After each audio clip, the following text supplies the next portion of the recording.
प्रधानमंत्री नरेंद्र मोदी के economic advisory council (EAC) के मेंबर डॉक्टर विवेक देबराय ने ऐसा आर्टिकल लिख दिया जो अब विवाद का विषय बन गया है। दरअसल उन्होंने एक समाचार पत्र में लेख लिखा जिसमें उन्होंने देश में नए संविधान की मांग कर दी। विवाद बढ़ा तो प्रधानमंत्री पैनल से सफाई पेश करते हुए इस विषय से केंद्र सरकार ने खुद को अलग कर लिया। EAC प्रधानमंत्री भारत सरकार खासकर PM को आर्थिक मुद्दों पर सलाह देने के लिए बनाई गई एक बॉडी है। उनके इस लेख पर विपक्षी दलों के नेताओं ने नाराजगी जताई है और इसके साथ ही वे इसको लेकर प्रधानमंत्री मोदी पर निशाना भी साध रहे हैं। बीते 15 अगस्त को विवेक देबराय ने समाचार पत्र मिंट में there is a case for we the people to embrace a new constitution title वाला लेख लिखा था, जिसमें उन्होंने देश में नए संविधान की जरूरत बताया। उन्होंने लिखा, अब हमारे पास वह संविधान नहीं है जो 1950 में विरासत में मिला था। इसमें संशोधन किए जाते हैं और हर बार वो बेहतरी के लिए नहीं होते। हालांकि 1973 में हमें बताया गया है कि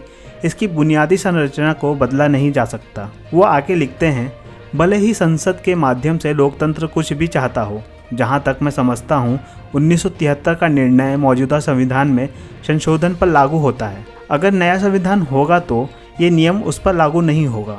आर्थिक सलाहकार देबराय ने एक स्टडी का हवाला देते हुए बताया कि लिखित संविधान का जीवन काल सिर्फ 17 साल होता है। भारत के वर्तमान संविधान को उन्होंने औपनिवेशिक विरासत बताया है। अपने लेख में वो कहते हैं, हम जो भी बहस करते हैं वो ज़्यादातर संविधान से शुरू होता है और उसी पर ख़त्म होता है। सिर्फ कुछ संशोधन से काम नहीं चलेगा। हमें ड्राइंग बोर्ड पर वापस जाना चाहिए और शुरू से शुरुआत करनी चाहिए। वो आगे लिखते हैं, ये पूछना चाहिए कि संविधान की प्रस्तावना में समाजवादी, धर्मनिरपेक्ष, लोकतांत्रिक, न्याय, स्वतंत्रता और समानता जैसे शब्दों का अब क्या मतलब है।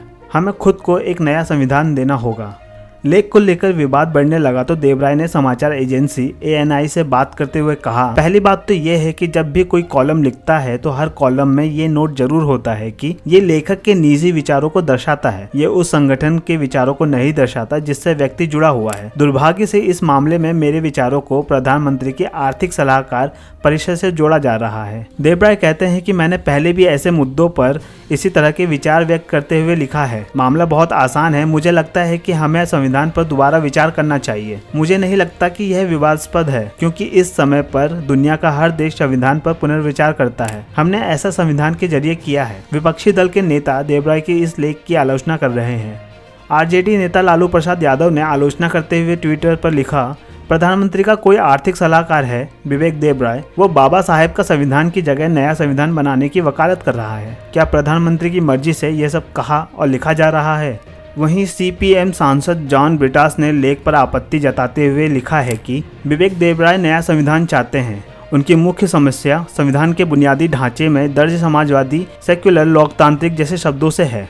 हकीकत में वह हिंदू राष्ट्र की वकालत करते हैं। अगर उन्होंने निजी हैसियत से लिखा है तो अपना पद लेख के साथ क्यों लिखा? RJD के सांसद मनोज झा ने भी इस लेख की आलोचना की है और कहा, RSS कभी भी संविधान को लेकर सहज नहीं था, इसलिए वर्तमान सरकार और इसके चीफ्स संविधान में दर्ज विचार आज़ादी, समानता, न्याय और धर्मनिरपेक्षता से नफरत करते हैं। विवेक देबराय ने उनकी ही भाषा बोली है और उनके आदेश पर कहा है। वहीं विवेक देबराय के लेख पर इकोनॉमिक एडवाइजरी काउंसिल PM ने सोशल मीडिया पर सफाई देते हुए कहा, डॉक्टर विवेक देबराय का हालिया लेख उनकी व्यक्तिगत राय थी। वो किसी भी तरह से EAC, PM या भारत सरकार के विचारों को नहीं दर्शाता है।